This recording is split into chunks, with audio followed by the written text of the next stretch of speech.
Parabéns aí pela oportunidade. Como é que você conseguiu essa entrevista, Ismael?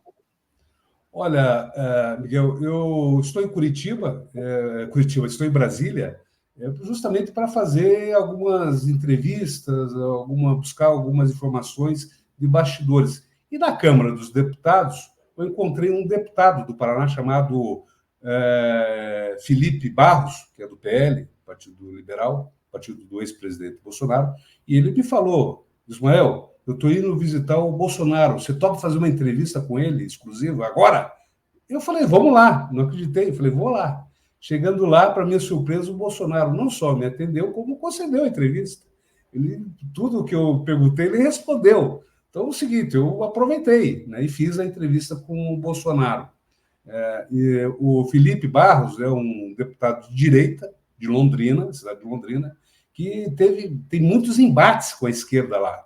Em determinado momento, inclusive, eu tive um enfrentamento com ele lá no âmbito da Universidade Estadual de Londrina. Mas isso não impede de eu ter interlocução, né? Até porque a característica do meu site, o blog do Ismael, o Miguel, é um site plural e suprapartidário. Além de noticiar factualmente o que ocorre na esquerda, também noticia o que está acontecendo no mundo, né? Então, eu tive informações exclusivas que nem a Globo tinha sobre o depoimento, como é que vai ser a dinâmica da manifestação na Paulista, no domingo, o que ele vai dizer ou não vai dizer na Polícia Federal hoje à tarde. Então, eu já furei toda essa turma aí, né, que é a rota caviar. Né? Então, Miguel, então eu tive essa felicidade de fazer essa entrevista, porque é um momento crucial do país, né, que a gente está revendo alguns pontos. É um momento também que a justiça brasileira vai começar a julgar os casos, já começou, na verdade, a julgar a tentativa de golpe de Estado. E o Bolsonaro está nesse olho de furacão. A Polícia Federal, as investigações, apontam ele como o planejador disso tudo. E ele o blog do Ismael deu oportunidade para ele, inclusive, negar isso, de dizer que não é bem isso, né? Muito bem, deixa eu fazer umas perguntas para você. Ele te tratou bem, o Bolsonaro? Tá bom, muito bem. Inclusive, foi tranquilo, foi muito respeitoso, eu também, né? Muitos esperavam que eu ia agredir o ex-presidente Bolsonaro. Não fiz isso, até porque não é a minha característica. Né? A minha característica é de ouvir. Né? A característica da minha publicação, Miguel, inclusive, por isso ele é longevo, o meu site, porque houve outros lados também. Né? Eu faço jornalismo. Eu sou de esquerda, eu tenho posição de esquerda progressista. Inclusive, em determinado momento, o Bolsonaro ele confessou lá para mim que é um leitor assíduo no meu blog, apesar de não concordar com nenhuma linha. Né? Mas ele falou, olha, eu leio sempre, eu vejo que você me espizinha, você me cutuca demais, mas eu não concordo com nenhuma linha que você escreve.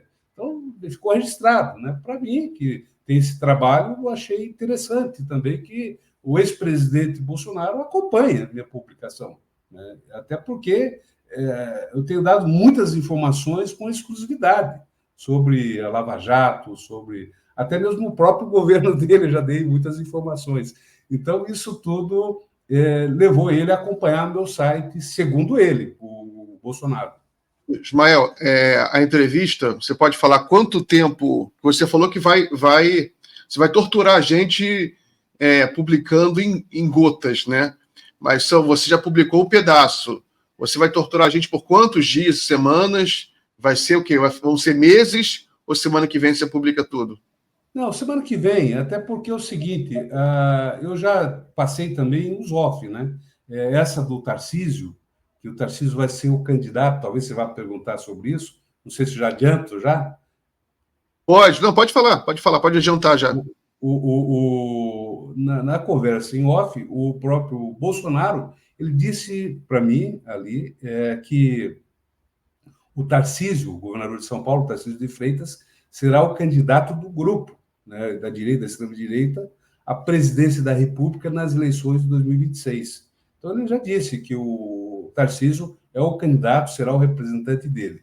Não terá vez o Zema, não terá vez o Ratinho, né, como pensam, ou o Caiado, mesmo que chegou a pensar que poderia ser candidato herdando, né, o legado bolsonarista. Mas o Bolsonaro disse que já escolheu já o Tarcísio. Tanto é que a manifestação da Paulista, no domingo, dia 25, o palanque ele é bem restrito, né? Vão ter lá mais de 100 deputados, segundo o Bolsonaro, vários governadores, senadores, etc. e tal. Mas quem fala, quem tem mandato que vai falar, é somente o Tarcísio. Faz algum sentido, né? Quem vai falar na manifestação de domingo? Já adianto aqui para teus telespectadores, para a tua audiência, Miguel. Vai falar somente a ex-primeira-dama, Michele Bolsonaro, que vai fazer uma reza de abertura. Na sequência, fala o pastor Silas Malafaia, que assumiu a organização dessa manifestação. E, na sequência, fala o Tarcísio, né? O Tarcísio, governador de São Paulo, que é o representante, será o representante do bolsonarismo nas eleições presidenciais de 2026. E, para fechar, será a fala do Bolsonaro, né? O ex-presidente Jair Bolsonaro disse que vai encerrar. Ele me disse que será um discurso de 30 minutos. E eu perguntei, o senhor vai ler o discurso? Ele falou, não, é de improviso mesmo. Então, ele disse que vai usar o tempo para se defender e também para mostrar ao mundo a imagem do que ele está sendo vítima, porque ele alega que é vítima de uma perseguição política do Lula, do governo Lula, e de outros setores que ele não quis nominar. Então, ele deu essas informações para a gente aqui. Então, o evento de domingo vai ocorrer às 3 horas lá do Bolsonaro, e ele disse que escolheu esse horário para aproveitar o fluxo das torcidas, das pessoas que vão aos jogos no domingo. Então, ele disse que vai aproveitar esse público e tal, e esse público, mas tem jogo aí em São Paulo, vários jogos em São Paulo, de times importantes, não recordo quais, mas ele pensou nisso aí também, né? Escolheu a data, o horário, né, para ter esse público saindo de casa. Então, vai ser um evento enxuto, né, pelo que eu entendi, né? Somente 4 pessoas vão falar. Então, vai ser esse o formato do evento. Ele disse que é gerar uma imagem para o mundo. Foi o que ele disse. E o Tarcísio, ele frisou para mim que é o candidato em 2026, o candidato para derrotar o Lula. Muito bem. Então, você, na segunda-feira, vai publicar a segunda parte, né? A segunda parte ela tem a ver mais com a questão eleitoral, político-eleitoral, porque a primeira, você viu que é mais da questão processual, porque hoje, o ex-presidente Bolsonaro, hoje, quinta-feira, ele depõe na Polícia Federal de Brasília. Então, ele vai falar, na verdade, ele não vai falar, porque ele me adiantou que vai ficar em silêncio. Então, ele vai ao depoimento, vai comparecer, mas vai exercer o direito de permanecer calado, por orientação dos advogados, né? E ele nega, assim, peremptoriamente, você viu ali na entrevista, que tenha uma participação efetiva na tentativa de golpe de Estado. Então, ele quer ter acesso a todos os autos, a todas as delações, para poder formatar sua defesa e daí falar alguma coisa. Foi o que ele me disse. Eu perguntei e ele me respondeu dessa forma. Então, a primeira parte da entrevista, Miguel, ela foi justamente isso, esse processo, essa ideia de dividir a parte processual, criminal, da parte política. E, então, ele falou, né, que não tem... não houve tentativa da parte dele de golpe de Estado, ele explicou que por que não passou a faixa, disse que era um direito dele, né, de não passar a faixa, que ele viajou para os Estados Unidos. Né? Então, ele deu várias informações ali e tal, e já adiantou que não vai falar nada no depoimento de hoje. Muito bem. Aí você publica a segunda parte, aí tem uma terceira parte ainda não, né? Não, eu vou só fazer duas partes, Miguel, tá? Duas partes. Porque é o seguinte, o material também ele tem tempo de validade, né? Não adianta, é conjuntural, daqui a pouco muda tudo, né? Você sabe como é que é a política, ela é bem dinâmica, né? O cenário político ele pode mudar a qualquer instante, então ele tem validade. Então eu vou publicar na segunda-feira. Eu estou em Brasília Maravilha. ainda, por falta de tempo mesmo, porque estão na correria. Hoje tenho a posse aqui do Flávio Dino, vou acompanhar aqui, vou No também STF, né? no Legal. STF, no Supremo Tribunal Federal, e vou daqui a pouco a posse do Ricardo Capelli, né, que é lá no Ah, é. Ministério da Indústria e Comércio, que é a pasta dirigida pelo Alckmin. Né? Então, daqui a pouco, vou estar com essa patota aí do Capelli. Maravilha. Não, maravilha. Ele estava nervoso? Você notou que ele estava nervoso ou tranquilo? O cara está na expectativa de ser preso, né? Porque ele tem, veja, não tem como a pessoa ficar muito tranquila, Miguel, porque ele mesmo fala que cogita uma prisão dele. Né? Ele mesmo falou, ele sentiu a vontade de falar, de desabafar, que toda hora ficam falando que ele vai preso, e ele alega que não tem condições processuais para ele ser preso.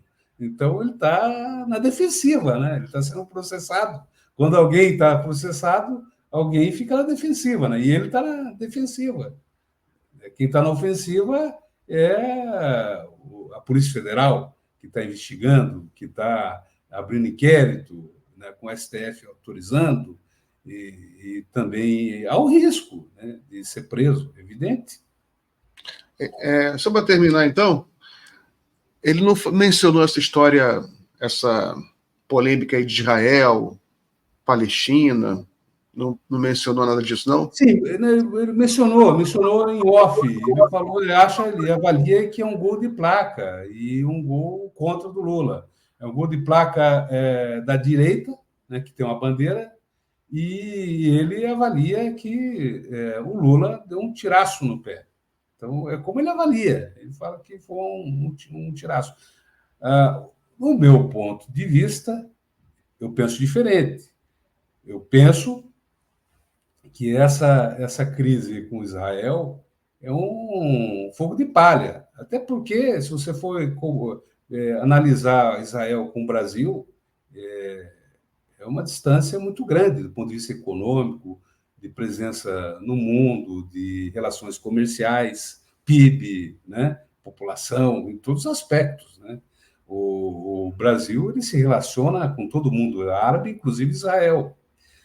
E a comunidade palestina, árabe, no país é superior numericamente. Né? Então, é muito maior. Basta ver São Paulo e Foz do Iguaçu, né, como exemplos, né? Também com participação econômica importante na balança comercial brasileira, que é muito superior ao que é Israel.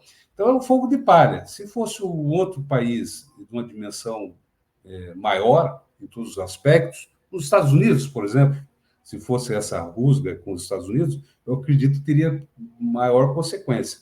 Mas como é um Estado de extrema-direita, que é rechaçado, inclusive no próprio Israel, né, para os judeus, ontem mesmo eu conversei com os judeus de Nova York e Berlim, que estão aqui em Brasília, eu topei com eles e conversei, eles não quiseram gravar a entrevista, mas eles me passaram que a preocupação deles é que esse movimento da extrema-direita de Israel, de Netanyahu, possa desencadear movimentos antissemitistas em todo o mundo, inclusive no Brasil. Então, eles temem que uma crise lá de Israel seja exportada com países como o Brasil. Então, é um temor que eles têm, e eles estão fazendo um trabalho de articulação com as forças políticas progressistas nesse sentido, né, de tomar os cuidados para que não tenhamos um movimento antissemitista no Brasil, que eu acho corretíssimo, né? Concordei,